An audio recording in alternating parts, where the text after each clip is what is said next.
So Oleksandr Usyk has been announced by the WBO as their super champion. Now, this isn't like the WBA with their silly situation of regular and super champions. No. There's an article in the paper, and I've also seen it mentioned on a few kind of boxing social media accounts. Michael Benson, namely, who's, if you don't follow him, you should go and follow him on Twitter. He's always updating the fans or followers on boxing news. Most of the time, he's correct, to be fair. Most of the time. Sometimes he's a bit off. But most of the time, he's fair. And he was right about this one, which is basically the WBO, in light of Oleksandr Usyk becoming undisputed cruiserweight champion and winning the World Boxing Super Series, have named him the WBO Super Champion, which is not the same as WBA and WBA regular. What this means is basically when Usyk decides to move up to heavyweight, which I think he will do after he fights Bellew, because I think that Bellew fight's going to happen first. I think it'll be a cruiser. Once he decides to move to heavyweight, he is automatically mandatory for Anthony Joshua. Whenever he wants a crack at AJ or the WBO, whoever it is, the WBO champion, because he might not be after he fights Povetkin, but I think he probably will. He will get an automatic crack at the WBO champion, whoever he is. And Usyk's been pretty much vocal to an extent about Anthony Joshua for a while. I think he was vocal about it when he beat Tabiso Machunu, if I'm not wrong. He was saying he was looking at Anthony Joshua as an opponent. Usyk, to me, is one of the most talented boxers I've seen in a long, long time. The fact that he has such a high work rate, such good movement, such good fitness at that weight, cruiserweight, that's impressive. That is very, very, very impressive. You know, I box myself, I'm a light heavyweight, and I get very tired. Not very quick, but I get tired reasonably quick. I couldn't box like that. I could never fight like that. And the fact that he is,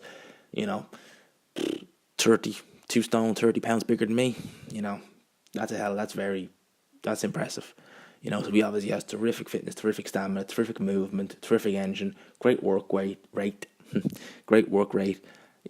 He's not the biggest puncher in the world, but I'm sure he's not feather fisted. I'm sure he hits hard enough. I'd say if you said to Morak Asiev, does he hit hard? He'll tell you, yeah, he hits hard. Joe Joyce will tell you the same. That Usyk hits hard. There's the fight in the amateurs, or the World Series of Boxing, which is kind of semi-pro, of Usyk versus Joe Joyce. Now, to be fair, that Joe Joyce isn't the Joe Joyce we have today. The Joe Joyce we have today is better than the Joe Joyce of 5 years ago.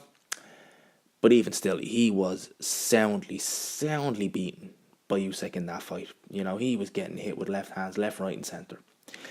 And people have said that, Anthony Joshua is very stiff, he's very robotic, somewhat like Joe Joyce. Well, I tell you what, he moves a lot better than Joe Joyce. Joe Joyce is as stiff as anything, he's stiff as a pole.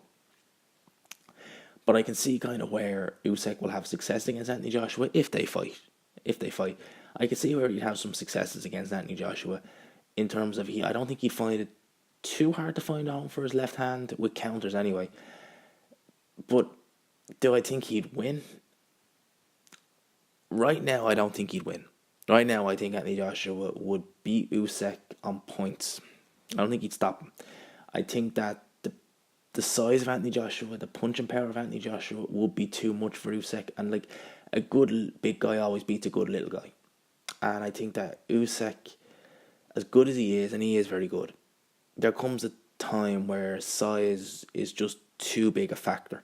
And I think with Anthony Joshua and with Deontay Wilder, if he ever fought Deontay Wilder, the size of both them guys, the length, the reach, the power, it'd all be just a bit too much for him. And I just can't see. I can see him being successful. I can see him being successful against both of them guys. And there's other heavyweights who are in kind of like the 6'4" bracket, like Joseph Parker, who I pick Usyk to beat. But Anthony Joshua and Deontay Wilder, primarily Anthony Joshua is who we're talking about, I just can't see him beating him.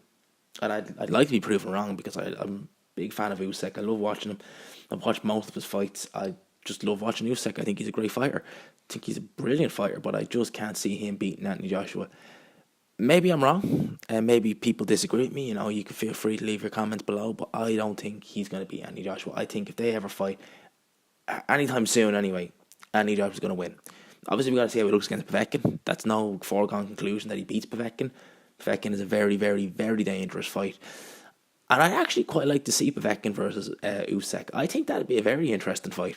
I think that will be, I think that has the potential to be, a crowd stealer, a showstopper, whatever you want to call it. I think the work rate of Usyk and the punching power and just the pressure of Povetkin, that could be fun to watch. So, if Povetkin does beat Anthony Joshua, which, don't rule that out, that'd be a fun fight to watch. And especially since that Povetkin is so much closer to Usyk in terms of size. Like, I wouldn't say there's much more than 10 pounds the weight difference. And Usyk's taller than Povetkin, probably has longer arms too. So that'd be an interesting fight. Definitely more winnable fight than the Anthony Joshua fight. But, when it's Anthony Joshua we're talking about, I'm assuming he's going to get by Povetkin. So we're going to leave it with that. So those are my thoughts on this whole situation. Don't forget, leave your comments down below. Like, share, subscribe. I'm out.